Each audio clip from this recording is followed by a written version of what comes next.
Oh yes, oh yes, oh yes. In this box, we have a pair of roper boots. These are going to be the Red Wing 1155, technically, although they are a vintage pair as we cut this box open.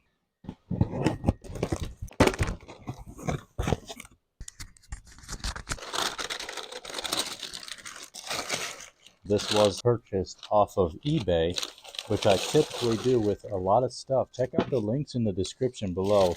I am a eBay partner, and there's a reason for that. It's because you can get some really nice stuff off of eBay. Check out these boots, individually packaged.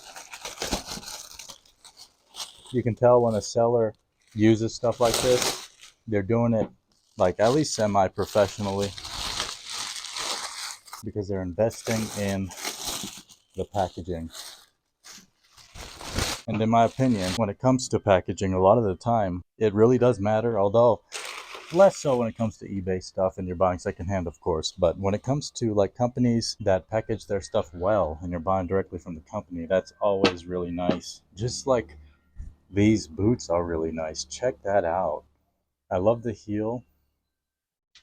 This is somewhat of a composite there, or it is. It's not somewhat. It's a composite. It's not a leather stack, but I've learned to kind of like that because it's really durable when you're working in these things. These are, as I mentioned, a vintage pair, so you won't see the Pecos stamped or debossed here on the side of the boot on the straps, but you will see this, which you typically don't see on modern day 1155s, is the debossment here of Red Wing, the sizing 789. That's an indicator of July 1989. So these boots were made the year before I was born. These boots are older than I am, which also means the leather itself is probably also years older than that, potentially. Let's get the paper out of these boots. The seller did a very good job packaging the stuff. On the inside, just like these Justin Roper boots here, we have what is called a Poron. So it's not a leather in the insole. The insole is not made out of leather. It's a Poron, which is super comfy for working in. Very, very cool. Great condition. These are pretty much unused. If you look at them, there's like no wear. A lot of the time with the wear, you can see on the soles how much they have been worn, especially at the back of the heel. On the right boot, it would be on the right side worn down, and on the left, it would be the left side worn down. And the stitching, these are not channeled, so there's no channeling on the sole to get the stitching inside of a groove, and the stitching like this will wear out faster. They're not completely unworn, but let's look at the sizing here when it comes to these boots. It looks like the size is correct. I'm gonna definitely be able to fit into these. I'm a Brannock size 9D. No, that's not right. I'm a Brannock size 9.5D, leaning more toward wide, leaning more toward E than I am toward a C, which is narrow. And these are unmarked in sizing, but basically a size 9.5D. They have to be because that's what my foot is, and they're a perfect fit. Check out the video I did on these Justin boots. A lot of detail in there, and these are pretty great boots and good detail in the video. Now the only thing to really do is get these tried on, shall we? Red Wing Pecos boots. Here we come in to try them on. These are Danner Stalwart boots. Very cool side zip boots. These aren't made in the USA, unlike these cool Red Wings, but these are a good boot that I love because they're like the Acadias, which are made in the USA, but these right here are built on a wider last, like a military last, and that's why I like these Danners a lot. And now for the moment of truth, huh? Yep. Pull the sock up. Throw the Wrangler 13 MWZ over these boots. There you go. The Red Wing leather feels nice as it usually does. In the newer versions of this boot, or in the modern versions, they use a leather called Brown Boomer. These don't appear to be the same as Brown Boomer leather. Super comfy. Wow. Yeah, very nice. These might just work out pretty well. We have the chemi gum sole on these Red Wing Pecos boots. There will be no spur shelf like there would be on other types of cowboy or roper boots. As you can see on this Justin boot, this top piece is a composite. It's a hard piece of plastic and it sticks out a bit, so you can put spurs on there if you want. Whereas the Red Wing are sanded down nice and evenly. These are Goodyear welted, 270-degree Goodyear welted, then nail seated down. They call these nail seat boots because they put nails into the heel, much like really any 270-degree welted boot like these Iron Rangers. You could technically call these a nail seat as well. It's just a name they use for their Pecos, which are in their work line and not in their heritage line. And interestingly, Poron came out around 1958, I believe. In boots, 1959 is when the Red Wing Pecos boot came about with the Poron kind of makeup. But prior to 1959, the Pecos did exist in various forms because Red Wing out of Minnesota had an office in Texas.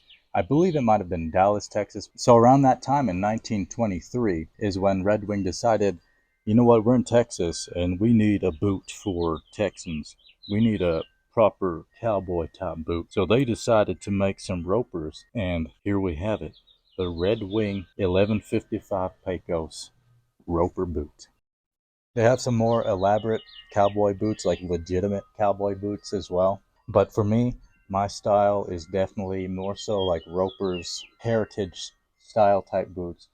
Just look at those. They fit really well. I gotta actually walk around in them.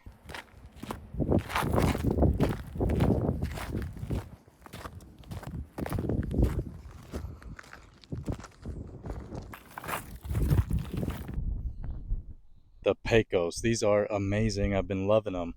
I've walked a couple miles in them now, and admittedly, the heel felt a little bit loose at first. And of course, like, that's never going to get smaller or anything, but I would say that these are like the largest heel. Like, the inside right here, where my heel sits, that's like the largest heel on a boot I've had in the sense of, like the room in there. It's not like there's extra room or anything like that, but I can actually see the heel breaking in, and as I'm walking more, there's less heel slip, which is natural. There should be less as you break in a boot, but there was definitely way more heel slip when it came to comparing these to my Justin Roper boots, which I did do a video on.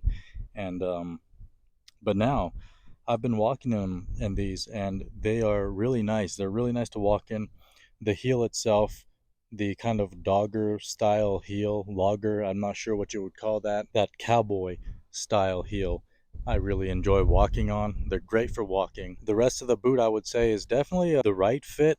I'm not sure if a size or a width D would actually tighten up the heel in the back, in the sense of my heel being like maybe slightly too small for the boot, in the most ideal manner of speaking anyway. Like, the boots fit well. I can run in these things if I want to, so there's nothing wrong with that. But I'm not sure if width would change the heel width. Much of the time, width is the indicator of the forefoot width, right? So from the widest part of your foot is where the width would change in boots that, you know, if you were to go up to a double E, it would be even wider up at the top, but probably not wider at the heel. That's kind of one thing that I like about Alden, is that they have the heel width. So usually their D width boots will have a B width heel. And I guess, you know, most companies technically have that, but Alden explicitly states it, which I think is helpful for people because you can get different makeups in terms of the heel being a different width, because everybody's feet are different sizes. The Poron, it used to be something that I was kind of against back in the day. I used to think synthetics were crap. You know, the beginning portion of my life, I didn't think much of synthetics at all. I used them all the time. Then I started getting a little bit more discerning, and I preferred natural stuff. And then now I'm at the point where actually I do prefer natural things, natural materials like cotton, linen, hemp, but I actually think synthetics have their place much of the time. I actually really enjoy synthetics, And the Poron in these things is really nice to walk on. You can stand in these kind of boots all day long. I mean, I can technically in like even Iron Rangers where it's just leather and without even a midsole or anything, but not everybody can, especially depending on your weight, right? People that are heavier might have harder time standing all the time, whereas people that are lighter might not have much of an issue. And everybody's different, obviously. But the Poron is very nice. That's probably why a lot of work boots tend to have Poron and foam and stuff like that, because you're standing much of the day rather than making miles, because like I feel like if you're walking a lot of miles, leather is probably preferable over Poron. But if you're kind of doing both, you're walking and you're kind of just standing, and maybe you're doing stuff in one spot a lot in your boots, the Poron is kind of, I don't know if it's the way to go. Like, I don't know if I would say that, but if I'm having this argument kind of to myself right now, I feel like that's kind of a statement to it being actually a good material. The grow cord sole works nicely in like a variety of different terrain, whether it's grass, rock, wet, dry, sand. Seems to work pretty well regardless of where I'm going. The boots also lock in when I'm kind of going up hills and stuff. And I've now walked a few miles in these things. The leather clicking is really nice. For those that don't know what leather clicking is, it's basically just the selection of the leather and choosing it wisely so that it doesn't have like ugly looking creases and stuff like that. People call it like grain break or loose grain much of the time. Here's the other one, which is looking good. Very, very nice boots. I think these are pretty much going to become like my favorite boots. Amazing. I'm honestly just loving these because they're good boots. And I was gonna say because I bought them for less than $100, but that's not why I like them. Honestly, these things are worth their retail price. I think they retail for like $300, but I am like a major kind of thrifter in a sense. I like to buy things secondhand or like new for the most part. I don't like to buy things used necessarily. These I wouldn't have considered used. They were just barely kind of like tried on over the years, and they weren't worn at all. And now you can see already that I'm starting to wear the heel. That's how you can kind of tell when it comes to buying a pre-owned boot, is mostly the soles. And of course the compound of the sole matters. If you know what the compound kind of wears like the chemi gums wear pretty sturdily, so it's kind of hard to see wear on them. But of course there are certain things you can look out for pretty easily. Like look at the Red Wing logo kind of in there on around the edge. If those are worn out, you can already tell that the boot has been worn, right? Same with around the heel, where you see this edge right here, it goes around the heel all the way. It was way more visible before I wore them, and now they're starting to go away, which is a good indicator of a worn boot. And these were only worn for like a few miles just now, and they're already showing those signs of wear. So that's what you should look out for when you're buying used boots on eBay. Check out the links in the description, affiliate links as always, because I am just a shopper. I'm a consumer of this kind of stuff, and that's why I typically buy things thrifted or on sale, is because like I like stuff like this and I buy so much of it that buying it all at full price is, it's it just doesn't make sense for me, because I don't technically need this, because I have boots, I have things I can wear, I have, this is not a necessity for me. So that's why I like to shop on marketplaces, and not just eBay. You can find things on Amazon, you can find things on Poshmark, Grailed, Mercari, Depop. Doesn't really matter. Just check out anything, look around, shop around. Sometimes you have to wait a while to get the things that you really like. And sometimes you just find things you really like immediately. These I wasn't actually hunting down. I just started getting into roper boots, and I decided I love Red Wing, like this has been a thing I've loved for years, is Red Wing boots. And why not go with the thing I love the most at a quality that I know is going to be pretty dang amazing. Is it leather lined or canvas lined, these boots? Let's see. It's hard to tell. Yeah, so the toe is canvas lined, or the vamp rather. So around the toe section, it's canvas lined, and it feels interesting because it's hard for me to kind of tell what it is. It's definitely not like an Iron Ranger. Iron Ranger, you can feel it's like a thick canvas. This feels like it's kind of there, but it's almost hard to tell that there's anything there. And there you can see this beautiful leather. You know, the modern version is the brown boomer leather. And as I mentioned, I'm not sure what this is, but this is more of like it's just folded over and then stitched at the top here, top of the shaft. Just look at that in the light, very nice. Getting a little bit dark out here. Highly recommended, honestly. Like, usually I'm not sure if I would recommend many things after just like a few hours of wearing them, but if you can find these, especially like on a discount on sale, these Red Wing Pecos boots are amazing. Named after a town in Texas. Very appropriate response by Red Wing to make a super dope roper boot. Kind of like that Minnesotan Eastern flair mixed with Southwest, which I consider Texas to be Southwest. Even if, the Census Bureau might not consider it a Southwest state, I believe it to be more along the lines of New Mexico and Arizona than I do southern states. But that might just be me.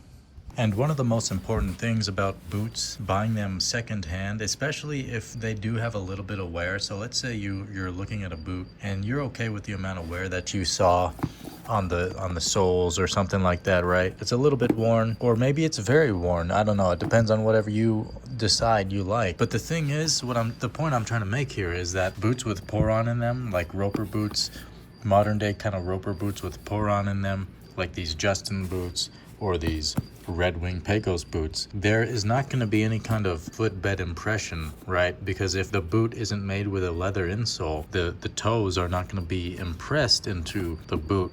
Now, there is a little bit of cork inside the midsole to fill the cavity in there, and that does shape to your feet, but that's something that kind of shifts around with a lot of heat and time and moisture, So even if it is an older boot, you can technically break that kind of stuff back into your foot, especially if it's just the cork with some Poron. And here we have the Red Wing Pecos boots, blacked out outfit. These are Lee jeans. Usually I would prefer slightly longer inseam with boots like this. In my opinion, this is fine, but I feel like a lot of fashion kind of people, or people in the heritage community, they really liked more cropped kind of jeans where, it's a little bit like above your natural inseam, and I guess it shows more of the boot or whatever. But in my opinion, that's way too fashiony looking to me. I'm not really into that kind of thing. I have jeans that are kind of like that because they shrunk up that way, and I kind of live with them. I don't think it looks bad. All I'm really saying is that I think jeans, especially if you're kind of like in the more heritage kind of community, you like more heritage looks and less fashiony kind of looks. You like timeless style. When it comes to jeans, I feel like, especially when you're like bent over doing something like this, right? I feel like the jeans should just be longer. It looks better when you're in variable positions. It looks better when you're just standing. I actually think jeans with a stack almost always look better than jeans that are somewhat hiked up and cropped. And of course, like, I don't know, showing off your boot is cool and all, but I feel like the boot is being shown off even if there's a bit of a stack at the bottom of the jeans. But yeah, as I mentioned, I would prefer that these Lee jeans be slightly longer in the inseam for these boots, or just in general, really, for these jeans. But I do have, or I will be buying some Wrangler 13 MWZ in black, because those are a very, very nice fit. Pretty much the perfect jean, in my opinion. These are slightly less wide, and they just look a little bit kind of tailored to me, and that's fine. Nothing wrong with a tailored looking jean, especially if that's kind of the look you're going for, especially with dark denim, black, and like the deep blue indigo denim. But for my personal style, my personal taste, I really prefer like more rugged kind of looks, kind of wider, relaxed fits. Not necessarily relaxed, because I feel like relaxed these days is more of a sloppy looking fit, but relaxed leaning fits. I feel like the Wrangler cowboy cuts are pretty much relaxed fits that are tailored. I mention that because Wrangler has become one of my favorite companies in terms of fit and like the materials they use on top of the value. So the price is just really good for what you're getting. But this video is more so about these Pecos boots. Very nice. I've been loving them. I've put in probably, I don't know, probably close to like 15-ish miles or something, maybe more than that at this point. I don't really keep track of my mileage, but I do a lot of walking, I do a lot of standing, and these have been holding up perfectly. From day one, they have been comfortable. Unlike most boots, these had pretty much zero hot spots. I say pretty much. Yeah, zero hot spots. They just got more comfortable as they started breaking in, started fitting better as well. Because I would say the forefoot is definitely my width.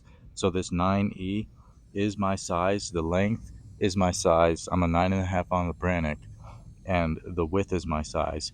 The heel, as I mentioned before, it has broken in. It feels better. There's less heel slip, but they're still forever going to be the widest heel that I've ever had on any boot. And you can kind of see, like, kind of how wide that heel looks, right? But they work. Nothing wrong with them. And now that I've had these Red Wing Pecos boots for a couple of weeks, they are just amazing. I love them. Like, I've been wearing these over pretty much every other boot, mostly because they are new, I suppose. And I typically like to wear my new stuff as much as possible, like this Whale Wish shirt right here. Check out the Whale Wish stuff on the channel. Very nice. But this right here, Red Wing Pecos boot, what I've noticed is that at the heel, it's starting to collapse in a good way, like around my heel. As my leg starts to break in the back, the leg is pushing down that heel counter, and it's starting to kind of wrap around the back of my heel, and that's creating like a custom fit, which is really nice because I was mentioning a couple times that this is like the biggest heel that I've ever had in a boot. The heel, I would say, it seemed like they were going to be like always too big in a sense. Not too big. It's hard for me to say they were too big, but I could tell they were bigger than I wanted them to be until I started breaking them in. And that's the whole thing with breaking in boots, is a lot of people don't realize the amount of customization that kind of happens when you break in a boot. And with something like that, we were talking about how buying used boots, you should be discerning about like how much they've been broken in. Stuff like that won't matter quite as much, in my opinion. Even though this heel counter is breaking in to my heel in a sense, like if I were to give this boot away to somebody that had the same size foot as me, they would probably be able to wear these without feeling strange in them, because that's kind of how most boots work, in my opinion. Even though there is cork in here, maybe it'll take a little while to get that cork in there reformed and resituated. The heel itself, like most people's heels, while they're not going to be the same shape, they're similar. They're very similar, and you also break in a boot even more as a second wearer. In my opinion, I'm like just based on kind of what I know and what I've experienced. I haven't worn too many used boots myself, but I have worn a couple, and they never were as big of an issue as some people seem to make them out to be buying used boots. However, as I keep mentioning, I prefer like new stuff. I don't want to buy anything that's kind of broken in already. And that's less about the boot being like less valuable in a sense, and just more about me appreciating things more myself, because I feel like when I break something in, I'm appreciating it even more because I had to go through that process. I got to see the changes in it and stuff like that. That's the only reason I don't like to buy like overly used stuff on eBay or other marketplaces. But that's just personal preference. In my opinion, if you're looking for boots to buy used because you want to save money, like whether it's a necessity or you're just like me and it's like you just love buying a lot of different stuff because you're a consumer, whatever your reasoning is, I do think used boots can be a very viable route. Just be discerning about what you're looking at, and you'll probably find something good as long as you're patient. That's the number one key is patience when you're using websites like eBay. But yeah, these are the Red Wing 1155 Pecos boots. Amazing, and I just can't get enough of them. Here's a comparison to the Red Wing Iron Rangers, size 9D. As I mentioned, I'm a 9.5D on the Brannock, and usually you size half a size down in many different heritage style boots. And that is also the case, I believe, for modern day 1155 NailSeat boots. You size down half a size and then kind of go up one width. So a lot of the NailSeat boots actually come in wides naturally, especially if you buy them if you're living in Europe. They only sell wides, I believe. So a 9E would be available, but they wouldn't have any like 9Ds. And I believe in the US they do sell the 1155s in pretty much all of the different varying widths. So they are available. It's just it's hard for people to find places where they can try the boots on. Even Red Wing stores a lot of the time won't stock the 1155s, but you can find them online on the website.